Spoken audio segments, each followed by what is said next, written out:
자, 우리가 조건까지 얘기를 했고요. 조건 다음에 이제 꼭 하고 가야 될 얘기가 뭐냐면 진리집합이에요. 자, 용어들이 생소합니다. 그죠? 집중하셔야 돼요.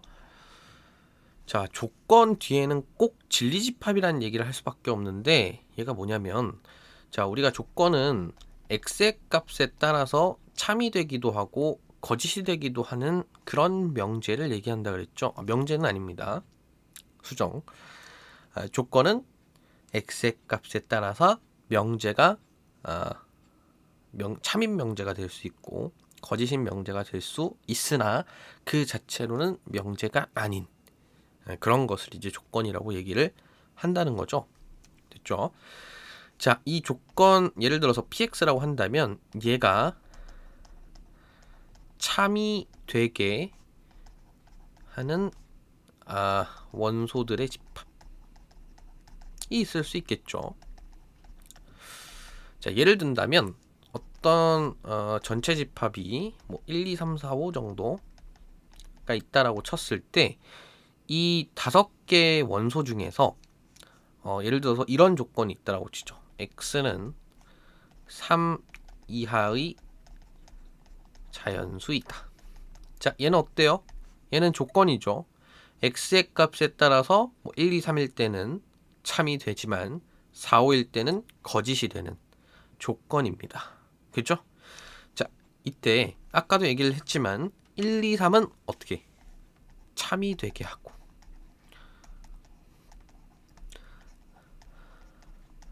4, 5는 거짓이 되게 하죠. 자, 거짓이 되게 하는 애는 별 관심이 없습니다.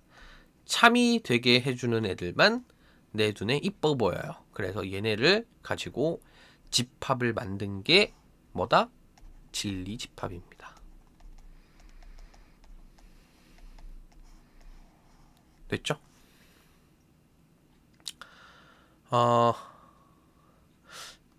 뭐 교회를 다니는 사람이 얼마나 많을지 모르겠지만 성경에 이런 구절이 나와요.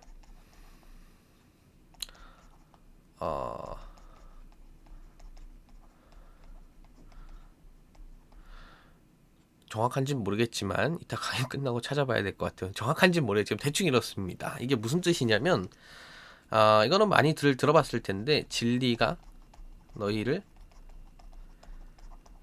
자유케 하리라. 자, 이런 문장이에요. 자, 진리 트루스죠. 그치? 이렇게 쓰였지. 자, 우리가 흔히 아는 이 단어의 뜻은 뭡니까? 참이죠, 참. 뭐 진실. 그죠? 자, 어때요? 참이죠. 참인 것들의 집합이구나. 이렇게 생각을 해주시면 좋을 것 같아요. 물론 뭐 종교적인 색채에 따라서 좀 불편한 학생들도 있겠지만 그냥 받아들이면 됩니다.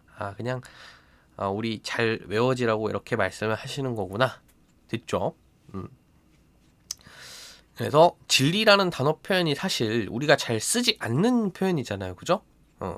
그렇기 때문에 이 진리라는 단어를 받아들일 때 이게 참을 얘기하는 거구나. 이렇게 받아들여줬으면 좋겠습니다. 됐죠? 자, 진리 집합은 굉장히 중요해요. 명제에서는. 왜 중요할까? 집합과 명제의 연결고리예요.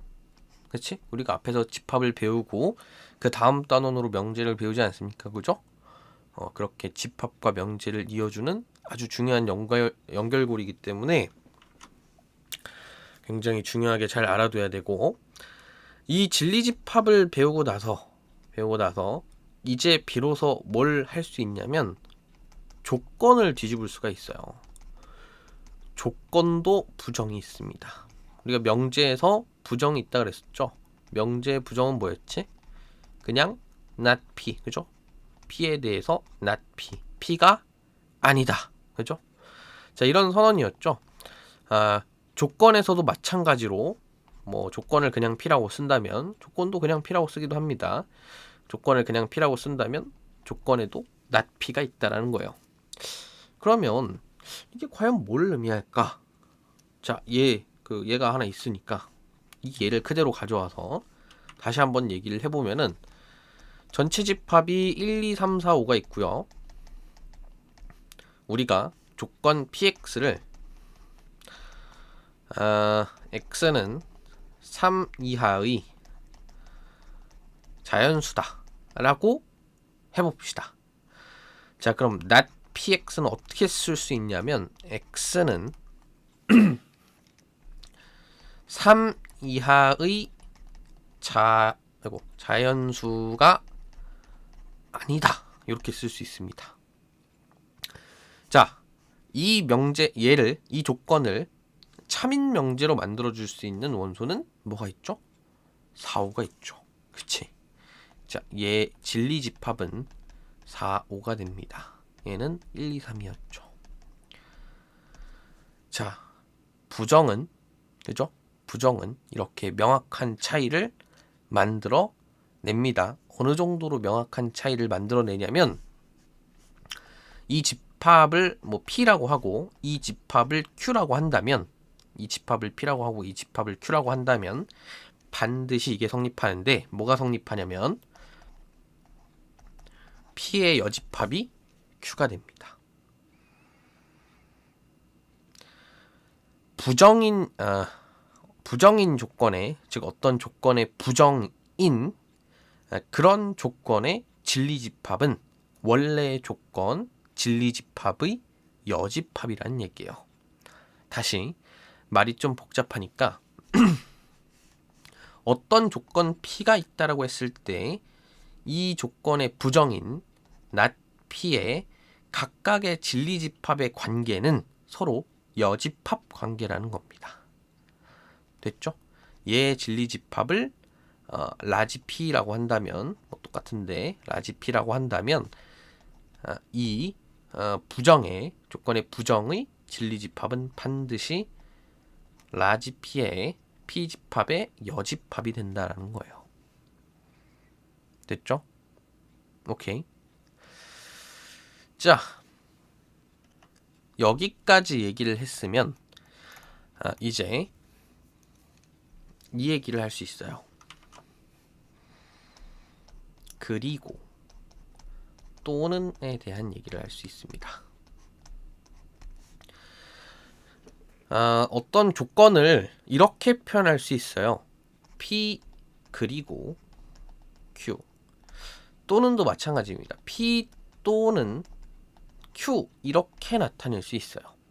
조건에 대한 표현입니다. 자, 잘 보세요. 이럴 때 얘의 진리집합은 P 그리고 Q라는 이 새로운 조건에 대한 진리집합은 P 교집합 Q입니다. 자, 얘의 진리집합이 라지 P고 얘의 진리집합이 라지 Q일 때에 대한 얘기예요. 됐습니까? 자, 얘는요 마찬가지라고 했을 때 합집합입니다. 됐어요? 자, 너무너무 중요합니다. 이 얘기는요 명제 그 자체로서 문제화되지는 않는데 잘 그렇진 않는데 얘가 나중에 방정식 단원에서 근을 표시하거나 뭐 이제 다양한 표현들을 할 때 아주 기초적인 상식으로 알고 있어야 되는 부분이에요. 됐죠? 항상 그리고는 교집합이고 또는이면 합집합이구나. 이 관계를 반드시 잘 아셔야 됩니다. 자, 얘를 실제 조건으로 풀어서 한번 해석을 해보고 그래서 실제 진리집합의 관계에 봤을 때 정말 교집합들만을 이야기하는지 또는도 마찬가지로 정말 합집합을 이야기하고 있는지 이 부분에 대해서 한번 알아보죠. 자, P라는 조건, Q라는 조건이 있을 때 X는 조금만 생각을 해보면 3의 배수이다. 자, 이런 조건이 있고요. 얘는 X는 6의 배수이다. 이렇게 해보죠. 자, 전체 집합은 1, 2, 3, 4, 5, 6입니다. 자, 라지 P가 가지고 있는 원소는요 3, 6이고 라지 Q가 가지고 있는 원소는 6이에요. 자, 이렇게 봤을 때 2의 배수로 합시다.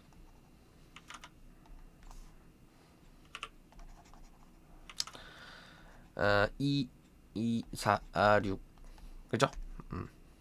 됐죠? 자, 이때 P 그리고 Q이다. 자, X는 3의 배수이다. 그리고 X는 2의 배수이다. 이 얘기는요, 이 조건 자체는 얘도 만족시키면서 얘도 만족시켜야 된다라는 얘기예요. 그리고 라는 표현은. 그럼 어떤 수가 있죠? 6 있지, 6. 그죠? 자, 이 6이라는 원소는 이 두 개의 집합 관계 봤을 때 뭐죠? 교집합입니다. 됐죠? 자, 그 다음에 또는이라는 표현을 살펴보면 x는 3의 배수이다. 또는 x는 2의 배수이다. 자, 이 두 개 중에 어떤 것에 마음에 들어도 상관없습니다. 그쵸? 3의 배수여도 되고 2의 배수여도 되고 3의 배수이자 2의 배수여도 됩니다. 그렇다는 얘기는 이 두 개의 집합에 뭐에 해당한다? 합집합에 해당합니다. 됐죠? 이 모든 수가 다 된다라는 거죠. 그치?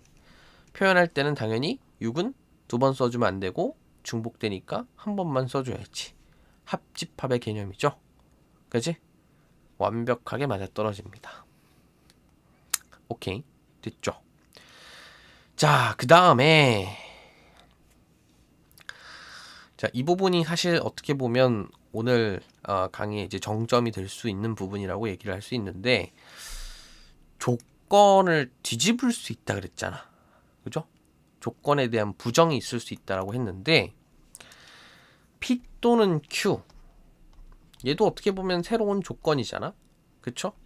이 P 또는 Q를 통째로 뒤집을 수가 있습니다.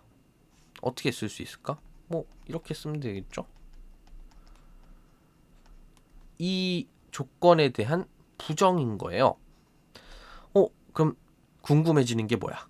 항상 명제 단위에서는 절대 생각하지 않죠. 명제나 조건 단위에서는 절대 그냥 이대로 두고 생각하지 않습니다. 우리가 집합을 먼저 배운 이유는 명제에서 반드시 집합이 필요하기 때문에 집합을 먼저 배우는 거예요. 그럼 반드시 얘를 어떻게 표현을 해야 되냐면 집합의 표현 관계로 나타내줘야 돼. 얘는 P 합집합 Q이다 이렇게 나타낼 수 있죠. 이때서야 비로소 이 조건은 빛을 봅니다. 얘는 이제 명제로 온 거죠. 참인 애들만 모아놨으니까. 그쵸? 참인 명제입니다. 이 진리집합은. 자, 잘 이해하셔야 돼요. 자, 그럼 과연 P 또는 Q를 통째로 뒤집으면 뭐가 될까? 이 합집합 자체의 여집합이 됩니다. 됐어요? 자, 근데 우리가 집합에서 뭐를 배웠냐면 드모르간의 법칙이라는 걸 배웠어. 드모르간의 법칙은 뭐냐면 알죠 다들? P 교집합 Q, 뭐 예를 들어서 P 합집합 Q. 자, 이렇게 여집합이 바깥에 있을 때 마치 분배 법칙을 시행하는 것처럼 얘와 얘 모두에 작용해서 다 여집합을 씌워주고 교집합은 합집합은 교집합으로 바꿔주는 거. 이걸 드모르간의 법칙이라고 합니다. 그죠? 자, 얘도 마찬가지로 이렇게 쓸 수 있다라는 거야. 그럼 뭐 어쩌라고? 응? 뭐 이게 뭐가 중요하다는 거야? 라고 생각하면 안 되죠. 얘를 다시 명제로 바꿔서 생각하면 조건상에서 어떤 표현을 쓸 수 있냐면 not P 그리고 not Q 이렇게 바꿔 쓸 수 있다는 겁니다. 됐죠? 정말 중요합니다. 오케이? 자, 그럼 반대로 한번 생각을 해보자. P 그리고 Q에 대한 부정은 어떻게 될까? not P 그리고 Q겠죠. 자, 얘 이렇게 갔다가 그러니까 이렇게 갔다가 이렇게 오는 과정처럼 이렇게 갔다가 이렇게 오면 어떻게 될까 결국 not P 또는 not Q가 될 거겠죠. 그치? 자, 여기 다 써주면 자 이렇게 되고 이렇게 되는 거지. 됐죠? 그래서 집합을 명제보다 먼저 배우는 거나 반드시 중요하게 생각을 하고 가야 됩니다. 그렇죠? 왜 집합을 굳이 명제보다 먼저 배울까? 오케이? 이거에 대한 해답이 될 수 있었으면 좋겠습니다. 그죠? 자, 그 다음에 조금 더 어려운 얘기를 해보죠. 자, 마지막입니다. 좀 힘을 내셔야 돼요.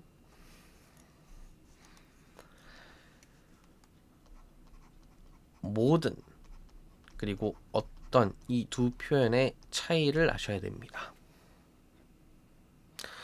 자, 어떤 차이냐면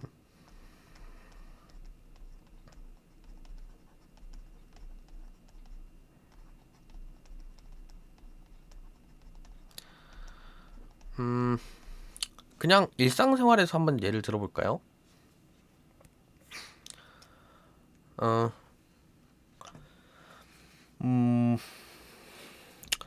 조금 약간 변태 같은 예가 될 수도 있겠지만 모든 여자를 사랑한다. 어떤 여자를 사랑한다. 자, 모든 여자를 사랑한다. 어떻습니까? 굉장히 변태스럽죠? 좀 아닙니다. 그죠? 자, 어떤 여자를 사랑한다. 굉장히 로맨틱해 보입니다. 그죠? 아, 이렇게 뉘앙스의 차이가 난다는 거예요. 이거는 뭐 참거짓에 대한 얘기가 아닙니다. 그냥 나쁘다 좋다 얘기고, 이렇게 어떤 두 문장의 뉘앙스를 전혀 다르게 만든다라는 거예요. 모든이나 어떤은. 자, 모든은 정말 영어로 치면 말 그대로 그죠? 의 느낌이고, 어떤은 사실 영어로 나타내기 조금 애매하긴 한데, 뭐 제가 이제 영어를 잘하는 게 아니라서 잘 모르겠습니다만, 뭐 some, any 아니면 그 관사인 더 정도의 굉장히 적합하지 않나 싶긴 한데 잘 모르겠어요. 왜 얘기해?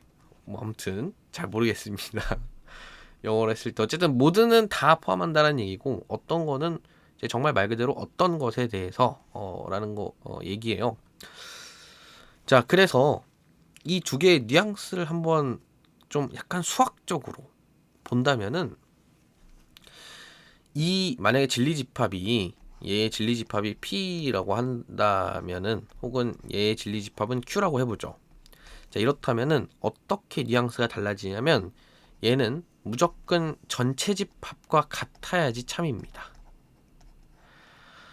그러니까 무슨 얘기냐면 뭐 모든 여자를 사랑한다 하면은 모든 여자에 있는 풀 중에서 한 명이라도 싫어하는 사람이 생기면은 얘는 거짓이라는 거예요. 만약에 이게 전체 집합이 아니라면 얘는 거짓이 돼버립니다. 반면에 어떤은 어떤 뉘앙스냐면 이게 공집합만 아니면 참이에요. 즉 어떤 여자를 사랑한다라고 했는데 전체 여자의 풀 중에서 정말 한 명도 좋아하는 사람이 없어. 사랑하는 사람이 없어. 그러면 거짓입니다. 즉 공집합일 때만 거짓이에요. 자, 모든이라는 조건을 만족시키는 게 훨씬 까다롭습니다. 그죠? 어떤은 그냥 하나만 있어도 돼. 공집합만 아니면 된다라는 거예요. 이런 뉘앙스의 차이가 있습니다. 됐죠? 자, 요 부분을 반드시 머릿속으로 눈으로 스크린샷을 찍어서 잘 기억을 해두세요. 모든이랑 어떤은 정말 그냥 국어상으로만 봤을 때 코리안 국어상으로만 봤을 때 정말 구별하기가 힘들 때가 있어요. 그럴 때는 항상 이런 기준을 들고 생각하시면 됩니다. 됐죠? 또 하나의 팁을 주자면 어쨌든 뭐 똑같은 얘기긴 한데 모든에서는 모든이나 어떤에서 항상 발례를 생각해 보면 돼. 자, 근데 이 발레의 성격이 좀 다르겠죠? 발레의 성격이 어떻게 다르냐면, 예를 들어서, P라는 진리집합이, P라는 진리집합에 전체 집합 중에서 하나라도 포함이 되지 않는 게 있는지, 그런 발레가 있는지를 찾아보셔야 되고요. 반대로 어떤 에 대한 내용에서는 이 Q라는 진리집합이 어떤 하나의 원소라도 가지는지 가지지 않는지에 대한 발레를 찾아보시면 돼요. 즉 어떤 원소가 존재한다면 그 자체로 발레가 되겠죠. 됐죠? 그래서 발레를 찾는다라는 느낌으로 이제 접근을 해주시면 됩니다. 오케이? 됐죠? 자, 이게 정말 어려운 얘기예요. 오케이? 자, 마지막입니다. 정말 마지막이에요. 가장 어려운 얘기를 한번 해보죠. 모든이나 어떤이 있는 명제의 부정입니다. 됐죠? 예를 들어 볼게요. 일단 먼저 예를 들어 보겠습니다. 모든 아침밥 공부를 ACB라고 이제 이렇게 줄여서 쓰기도 해요. 아침밥 공부에 모든 선수는 남자이다. 이런 명제가 있다고 칩시다. 자, 이 명제의 부정을 한번 써보자고요. 좀 느낌을 살리기 위해서 모든을 앞에 쓰겠습니다. 모든 아침밥 공부 선수는 남자이다. 자, 얘의 부정을 한번 써보겠습니다. 자, 얘를 뒤집으면 어떻게 되냐면, 잘 보세요. 어떤 아침밥 공부의 선수는 여자이다가 됩니다. 굉장히 야비한 표현이에요. 무슨 얘기냐면, 내가 아침밥 공부 보니까 선수들이 다 남탕이야, 다 남자야, 이런 얘기를 했어. 그랬더니 갑자기 임코치님이 아닌데? 어떤 아침밥 공부 회원은 선수는 여자던데? 이런 얘기를 하는 거예요. 부정입니다. 뒤집는 거죠. 그쵸? 뭐 남자가 뭐 얼마나 많은지는 모르겠는데 나 분명히 여자 한 명 봤는데? 자, 이게 부정이에요. 자, 차이를 보십시오. 모든이 어떤으로 바뀝니다. 그쵸? 자, 남자였던 게 여자로 바뀝니다. 뒤집히죠. 모두가 뒤집힙니다. 자, 이게 모든이나 어떤이 있는 명제의 부정이에요. 자, 얘를 도식화시켜서 표현하면 어떻게 표현을 할 수 있냐면, 모든 x에 대하여 px다 라는 이런 명제 조건에서 이제 x에 대한 값이 나온 거죠. 모든 x에 대해서 px다 이런 명제에 대한 부정을 하면요, 어떤 x에 대하여 not p다 이렇게 뒤집을 수 있어요. 이게 부정입니다. 그럼 반대로 어떤 x에 대해서 not px다를 뒤집으면 반대로 모든 x에 대해서 px다 이렇게 뒤집혀요. 자, 예를 볼까? 임코치님이 어떤 아침밥 공부 선수는 여자던데요? 라는 얘기를 뒤집는 말로 내가 할 수 있는 말은 아니에요. 모든 아침밥 공부 선수는 남자예요. 이런 표현을 쓸 수 있다라는 거예요. 됐죠? 서로 왔다 갔다 할 수 있습니다. 이 어떤이나 모든을 쓰는 표현에 대한 부정은 어렵습니다. 아직 저도 완벽하게 맞다라고 주장하지 못하는 수학 문제 중에 하나예요. 정말 어렵습니다. 다행히도 그냥 이런 단순 표현에 대한 어떤 문제가 출제가 되지 않기 때문에 뭐 그렇게 걱정을 하고 있지는 않지만, 물론 당연히 출제하는 사람의 입장에서도 애매한 부분이기 때문에 출제를 안 하겠죠. 어쨌든 간에 이 부분은 어려운 부분이라는 거를 확실히 저도 알고 있고요. 학생 입장에서 오래 생각해 볼 여지가 있다는 것도 충분히 이해는 합니다만, 너무 많은 시간을 여기에 낭비하지 말아달라는 거예요. 제 말의 요지는. 됐죠? 딱 이 정도로만 알고 있어도 됩니다.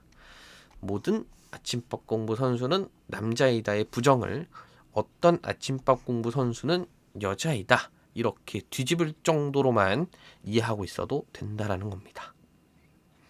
됐죠? 가끔 문제 보면 너무 어렵게 말을 꼬아놓은 문제들이 있는데 신경 쓰지 마세요. 됐죠? 이 정도만 알아도 충분합니다. 오케이. 자, 거의 뭐 최장의 강의가 되지 않을까 싶은데 이만큼 명제가 어렵고 중요합니다. 됐죠? 자, 만약에 처음 듣는 학생이라면 정말 이거 하나만 딱 기억하셔도 돼요. 뭐 하나만 기억해도 되냐면, 명제는 집합과 관련이 있더라. 그리고 그 집합은 진리집합이라고 불리더라. 진리집합은 참인 애들만 데려다 놓은 집합이더라. 이 정도까지만 기억하고 있어도 됩니다. 됐죠? 명제와 집합의 연결고리, 그리고 그 연결고리가 어떻게 이어져 있는지 그 부분만 명확하게 이해하셔도 돼요. 두 번째, 세 번째 들을 때는 완벽하게 다 이해하셔야 됩니다. 됐죠? 자, 여기까지 하죠.